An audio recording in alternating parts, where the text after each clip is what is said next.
4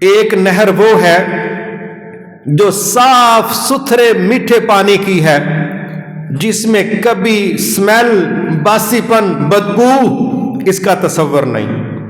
کہا ایک نہر دودھ کی ہے، اس کا ذائقہ بھی کبھی تبدیل ہونے والا نہیں۔ کہا ایک نہر شراب کی ہے، جس کو پینے والوں کا دماغ خراب نہیں ہوگا، ان کی عقلیں ڈسٹرب نہیں ہوں گی۔ اور ایک نہر شہد کی ہے جو کمال کا صاف اور میٹھا ہے۔ گویا یہ چار مشروبات یہ نہروں سے تعلق رکھتے ہیں۔ پھر چشمے اس سے الگ ہیں، یہ کافور کا چشمہ ہے، یہ تسنیم کا ہے، یہ زنجبیل کا ہے، یہ چشمے پھر اس کے الگ ہیں۔ اب یہ جو چار نہریں ہیں، ہم دنیا میں ان چیزوں کو تھوڑا دیکھیں۔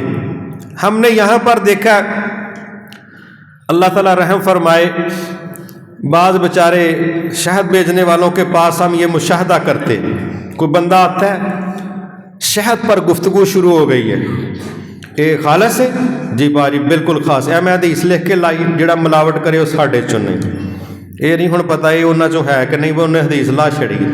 اچھا جی یہ پتہ کنج لگے گا بھی یہ خالص ہے؟ ہن ماشاءاللہ دوئیں ماہرین کھلو گئے نے، ایک نے ثابت کرنا کہ خالص ہے، دوجے نے ثابت کرنا خالص نہیں، تے لیبارٹری ٹیسٹ شروع ہو گئے نے، کدی انہوں مٹی دے سٹتے پے نے، کدی انہوں کاغذ تے لان ڈے نے، کدی انہوں چکھن ڈے نے۔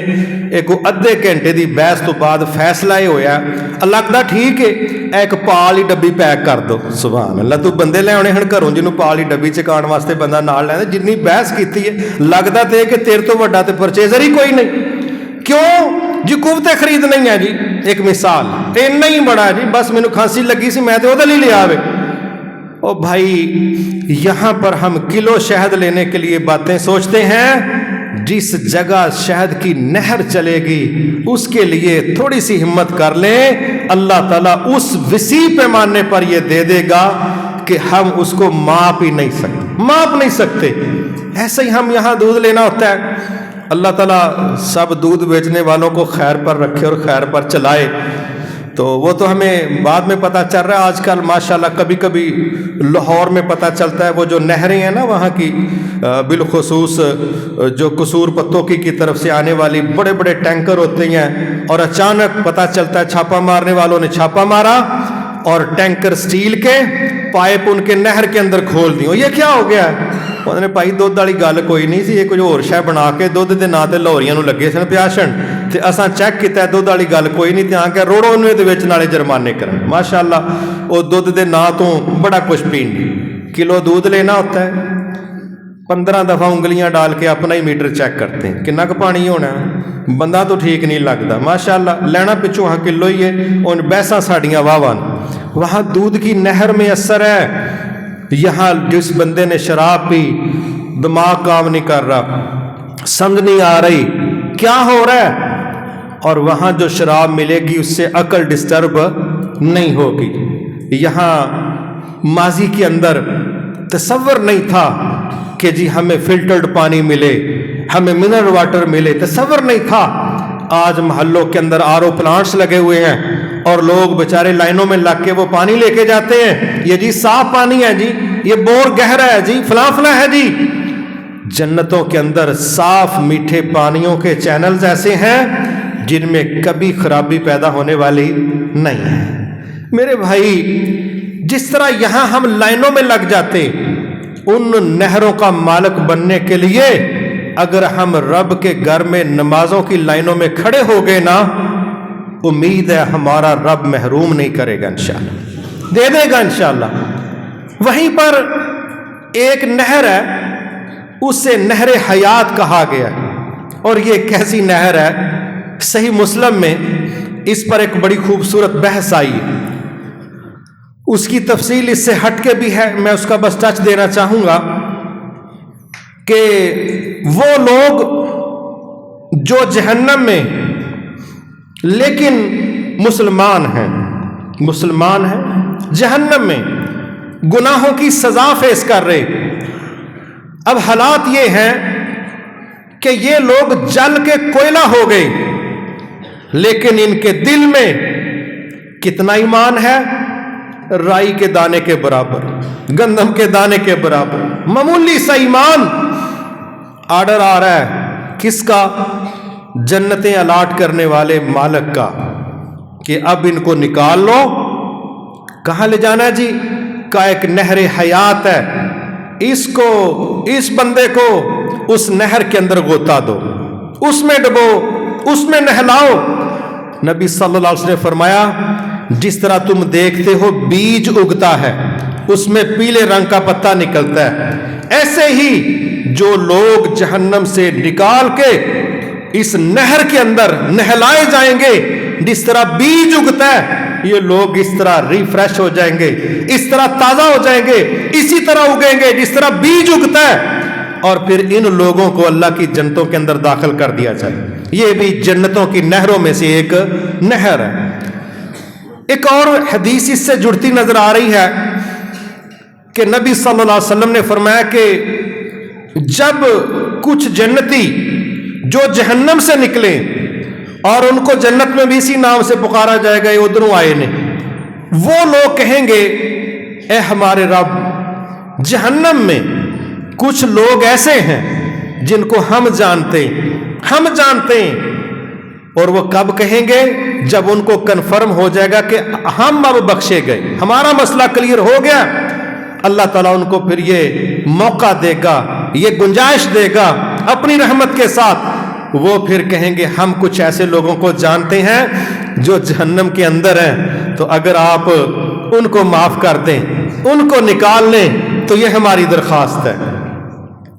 اللہ تعالیٰ کی طرف سے آرڈر آئے گا، جاؤ، جس کے سینے میں اتنا ایمان ہے جتنا ایک درہم ہوتا ہے، ہمارے ہاں سکہ ہے نا، ٹھیپا جسے ہم کہتے ہیں، اسی طرح وہاں درہم و دینار جو سکہ ہے نا، اتنا پیس ہے، کہا اتنا ایمان جس بندے کے سینے میں ہے، جاؤ ان کو لے آؤ۔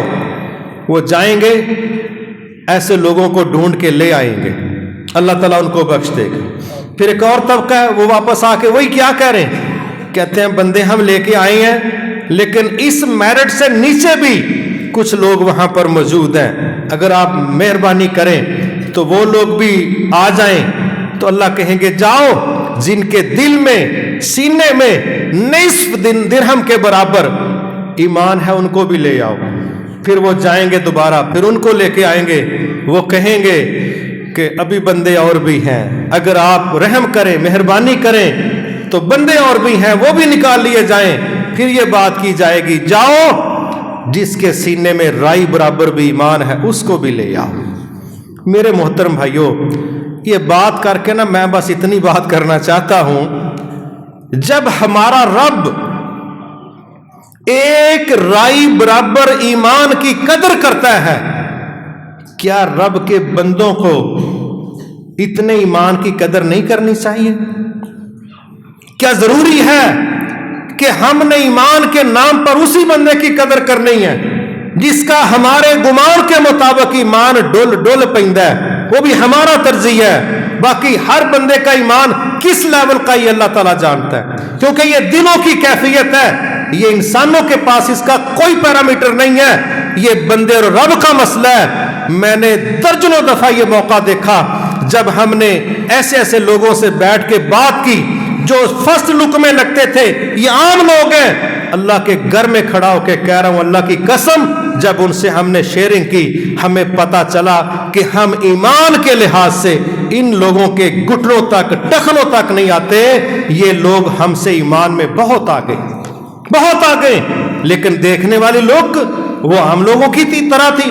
تو دلوں کی کیفیت، کتنا ایمان ہے، کتنی اللہ سے محبت ہے، یہ صرف جرنل لک سے ہم اندازے لگا کے لوگوں کو جہنمی یا جنتی بنانے سے بچیں، یہ کیفیت اللہ تعالیٰ کے بس میں ہے، اسی کو پتا ہے۔ لیکن یہ ضرور کہنا چاہوں گا کہ کلمہ لا الہ الا اللہ محمد الرسول اللہ صلی اللہ علیہ وسلم، یہ کوئی ذرہ برابر ایمان والی بات نہیں ہے، یہ بہت بڑی بات ہے، اور اللہ تعالیٰ اس کی بڑی قدر کرتا ہے، اور ہمیں بھی اس کی بہت زیادہ قدر کرنی چاہیے، کیونکہ رب جنتوں کا مالک ہے، ہم تو اپنے گھروں کے مالک بھی نہیں، تو ہمیں ایویں رب سے آگے بڑھ کے اپنے فتوے لگانے سے بچنا چاہیے۔ یہ ایمان کس کا کتنا ہے،